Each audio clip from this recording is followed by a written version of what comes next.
For all of that time, our destinies as nations have been interlinked. As Oscar Wilde said, we have really everything in common with America nowadays, except, of course, language.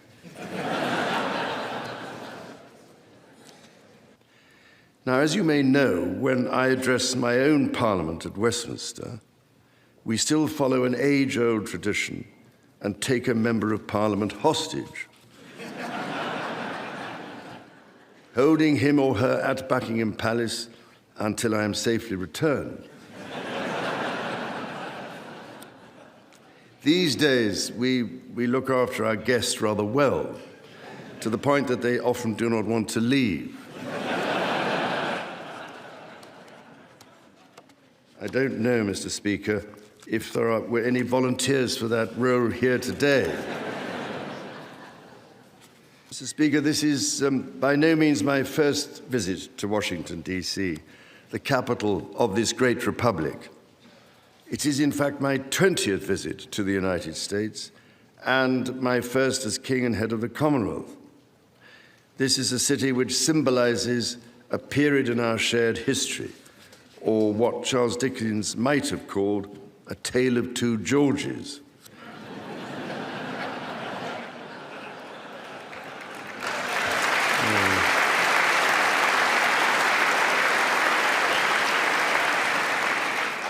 The first president, George Washington, and my 5 times great-grandfather, King George III.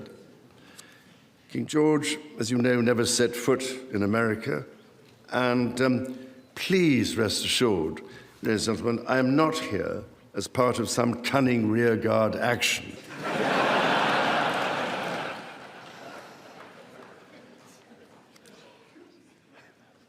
The Founding Fathers were bold and imaginative rebels with a cause. 250 years ago, or as we say in the United Kingdom, just the other day,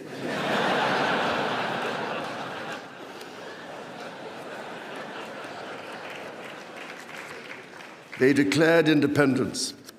I can only imagine the immense pride with which your own dear mother, indeed both your parents, must be looking down on the great office to which you have been elected for a historic second term. And if I may say so, it is a particular pleasure to be back in this wonderful building, the heart of your democracy. On this occasion, I cannot help noticing the readjustments to the East Wing, Mr. President, following your visit to Windsor Castle last year. And I'm sorry to say that we British, of course, made our own small attempt at real estate redevelopment of the White House in 1814.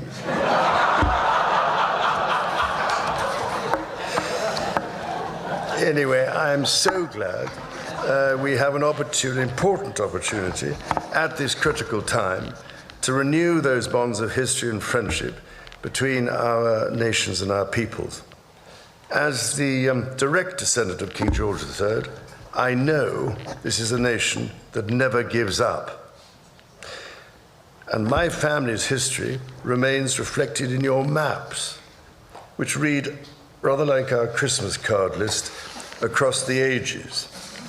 North and South Carolina, Virginia, Maryland, and the cities of Charleston, a particular favorite of mine, obviously, Georgetown, and for that matter, Georgia, Annapolis, as you mentioned, and further favorites, Prince William County and Williamsburg.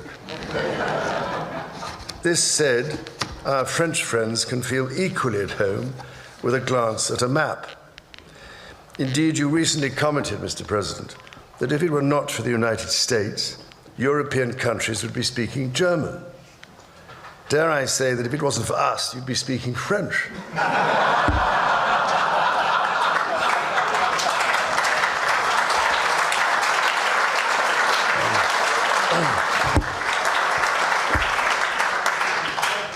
Of course, we both love our French cousins greatly, And we three estates are not only bound by our shared values, but by a profound belief that together we are more than the sum of our parts.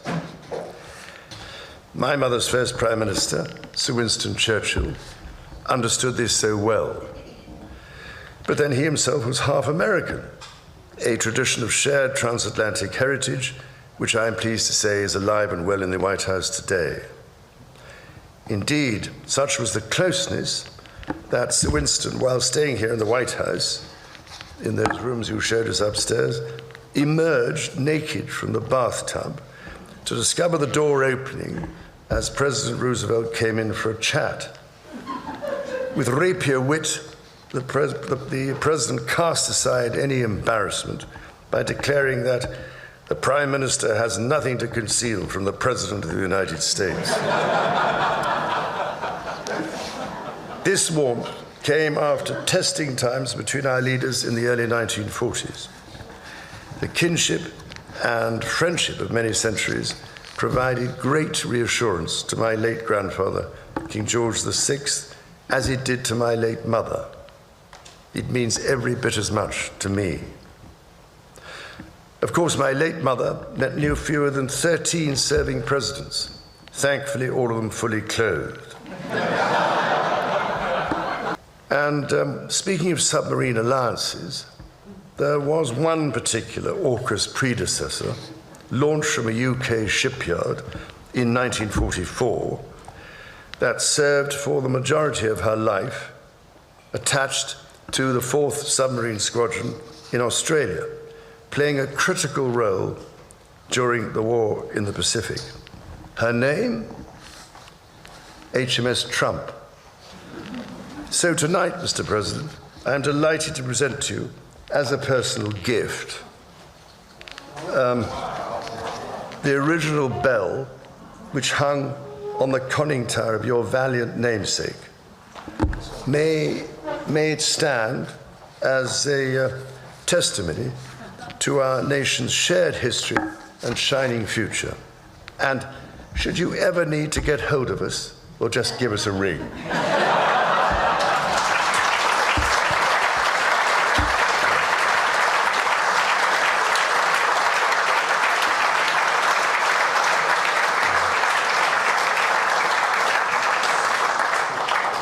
This land of opportunity has nourished some of humanity's greatest minds, from the industrial age to the space age. So many miracles of the modern world have been and still are invented in America. Indeed, we have followed the voyage of Artemis II, or Artemis II, as my family and I might like to call her, with close attention. Now, I know you have big plans for the moon, Mr. President, but I've actually checked the papers, and I rather suspect it is already part of the Commonwealth, I'm afraid. Ladies and gentlemen, on this week's visit, I look forward to meeting the people and communities of this dynamic country, including celebrating some of the work of my King's Trust, which it has been doing in these communities, helping give young people a chance to succeed across America in this year when we mark 50 years of the Trust. Can you believe it?